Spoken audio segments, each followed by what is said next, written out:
Jemaat yang terkasih di dalam Tuhan Yesus Kristus, hari ini kita akan memulai persekutuan doa Pentakosta kita pada hari ini Kamis 21 Mei 2020. Dan sebelum kita bersama-sama boleh berdoa, membawa pokok-pokok doa kita akan memuji Tuhan dan merenungkan firman Tuhan terlebih dahulu, menjadi dasar bagi kita untuk berdoa. Mari kita memasuki saat teduh.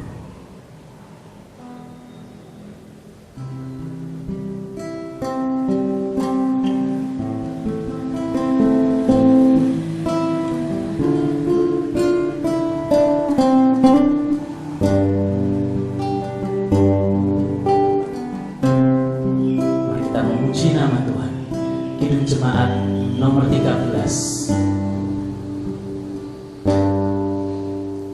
Allah Bapa Tuhan, dimuliakanlah nama-Mu.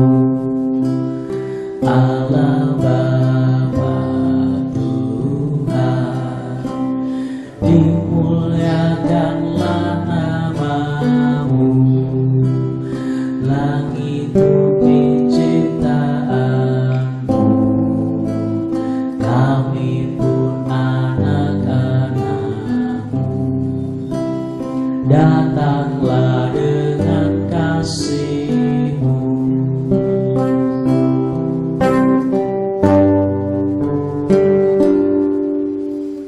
Yesus Kristus Tuhan yang membawa keselamatan.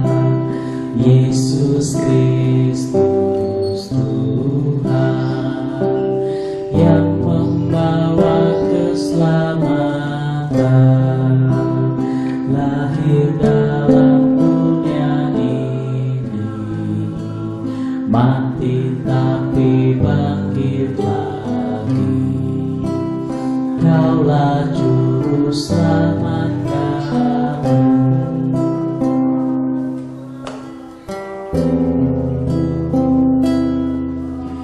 Ya Roh Kudus Tuhan, tolong kami lawan dosa. Ya Roh Kudus Tuhan, tolong kami lawan dosa. Sucikanlah hati kami, berilah hidup yang sejati. Tinggallah bersama kami.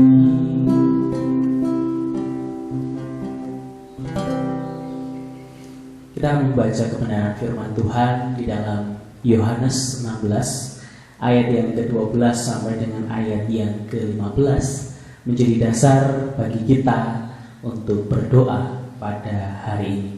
Saya membacakan untuk kita semua Yohanes 16 ayat 12 sampai 15. Tetapi apabila Ia datang, yaitu Roh kebenaran, Ia akan memimpin kamu ke dalam seluruh kebenaran.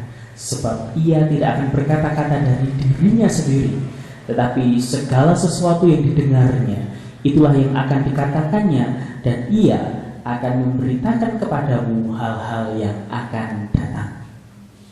Ia akan memuliakan Aku, sebab Ia akan memberitakan kepadamu apa yang diterimanya daripadaku. Segala sesuatu yang Bapa punya adalah Aku punya.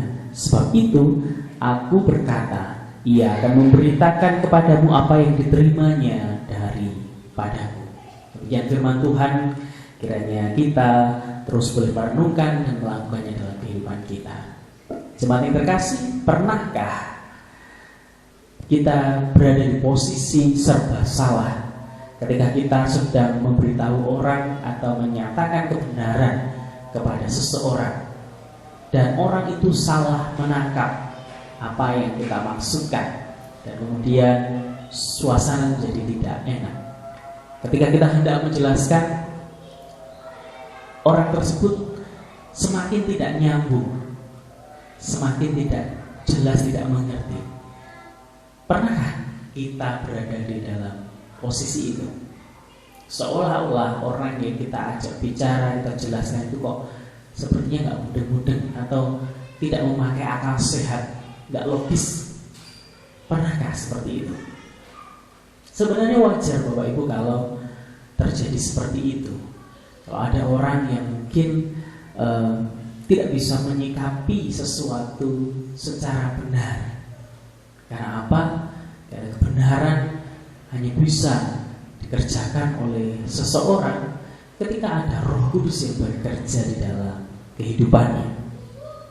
Roh Kudus itu yang menuntun seseorang. Roh kebenaran itu yang memampukan orang untuk hidup dengan benar. Tapi ada yang mengatakan kebenaran itu relatif. Ada yang lain lagi mengatakan bahwa satu orang dengan yang lain punya kebenarannya masing-masing. Mungkin di antara kita juga memikirkan hal tersebut, punya prinsip seperti itu. Tetapi Bapak Ibu, kalau kita mengatakan kebenaran yang sejati sesuai dengan apa yang kita imani, tentu saja kebenaran itu berasal dari firman Tuhan, berasal dari apa yang Allah katakan. Dan jelas di dalam firman Tuhan tadi dikatakan bahwa Roh Kudus akan menyatakan kepada kita apa yang dikehendaki Allah, apa yang dikatakan Allah, apa yang dikatakan Yesus kepadanya. Jelas. Maka seseorang hanya bisa melakukan kebenaran kalau hidupnya digerakkan atau dipimpin oleh Roh Kudus. Lalu bagaimana dengan orang yang tidak mengenal Roh Kudus? Apakah Roh Kudus tidak bisa bekerja di dalam hidupnya? Kenyataannya Roh Kudus juga bisa bekerja di dalam hidup seseorang.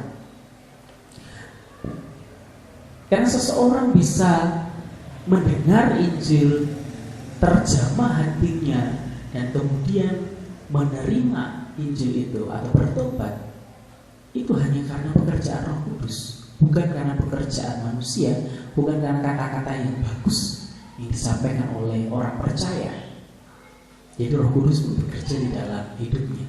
Seseorang bisa melakukan satu kebenaran, kita meyakini bahwa itu juga karena tuntunan Roh Kudus. Jadi bisa saja Roh Kudus memakai orang-orang yang tidak mengenalnya, menyatakan diri kepada orang-orang yang tidak mengenalnya. Nah, Bapak Ibu Saudara yang terkasih, kita mesti juga berdoa supaya pemerintah boleh dipimpin oleh Roh Kudus untuk bisa memutuskan kebijakan-kebijakan yang benar, yang bisa menolong rakyatnya, terutama di tengah kondisi seperti ini. Kita juga mesti berdoa supaya orang-orang yang kita dengar beberapa waktu ini sepertinya tidak memakai akal sehat boleh dijamah oleh Roh Kudus, dan paling tidak bisa berpikir secara logis tentang bahaya dari wabah ini, dan kemudian bisa bertindak dengan benar, berespon atau menyikapi dengan benar. Nah, kalau kita tidak berdoa bagi mereka, tentu ini menjadi hal yang menyedihkan jika kemudian keputusan tindakan yang diambil itu adalah keputusan tindakan yang tidak benar. Maka sudah jadi kewajiban kita untuk berdoa. Demikian juga untuk kita. Kita juga mesti berdoa supaya hidup kita terus dipimpin oleh Roh Kudus, sehingga di tengah kondisi ini kita bisa terus bersikap dengan benar. Karena itu mari kita datang kepada Tuhan di dalam doa. Saya katakan, Tuhan, kami bersyukur untuk kebenaran. Kami bersyukur untuk roh kebenaran yang telah Engkau berikan kepada kami, yang telah tinggal di dalam hati kami, yang telah menyatakan kepada kami kebenaran Allah. Ya Tuhan, Tuhan pimpin kami supaya hidup kami boleh sesuai dengan kehendak Tuhan, sesuai dengan firman Tuhan.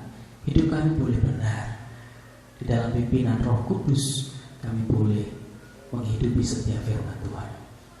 Demikian juga Tuhan, kami berdoa untuk para pemimpin kami, presiden, para menteri, gubernur, bupati kami, RT, RW, lurah, camat, semuanya Tuhan, kiranya Tuhan jalan. Kiranya Roh Kudus bekerja. Tuhan menggerakkan hati nurani mereka. Tuhan membukakan logika akal budi mereka, supaya boleh berpikir dengan akal sehat dan memutuskan hal yang benar untuk kebaikan bersama bagi seluruh rakyat Indonesia. Demikian juga Tuhan memberkati saudara-saudara kami semuanya. Kiranya di tengah kondisi ini boleh ditolong untuk bersikap dengan benar, memaknai dengan benar, tidak terkungkung di dalam ketakutan dan kekhawatiran yang berlebihan, tetapi juga tidak hidup secara apatis, terserah, dan kemudian bersikap yang tidak benar. Tuhan tolong mampukan kami semua supaya kami boleh memiliki akal sehat, melakukan hal yang baik bagi kebaikan, kepentingan semua orang. Tuhan pimpin kami ya Tuhan. Tuhan pimpin kami. Terima kasih Tuhan. Kami terus berdoa dan Tuhan memberkati di dalam doa-doa kami. Bahkan juga di dalam pekan doa ini Tuhan juga terus menyertai kami. Ini menjadi satu kebiasaan yang baik di dalam kami membangun kehidupan doa kami. Terima kasih Tuhan. Di dalam nama-Mu kami menyerahkan doa-doa kami. Amin. Mari kita mengagungkan nama Tuhan dengan memujikan Kidung Jemaat nomor 400, Kudagi Jalan Mulia.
Tetap doaku inilah ke tempat tinggi dan teguh. Tuhan mantapkan langkahku, ya Tuhan angkat diriku lebih dekat kepadamu, ke tempat tinggi dan teguh. Tuhan mantapkan langkahku. Selamat berdoa, selamat menghidupi kebenaran firman Tuhan. Dan kita berjumpa lagi esok hari di dalam persekutuan doa Pentakosta hari yang kedua. Tuhan memberkati.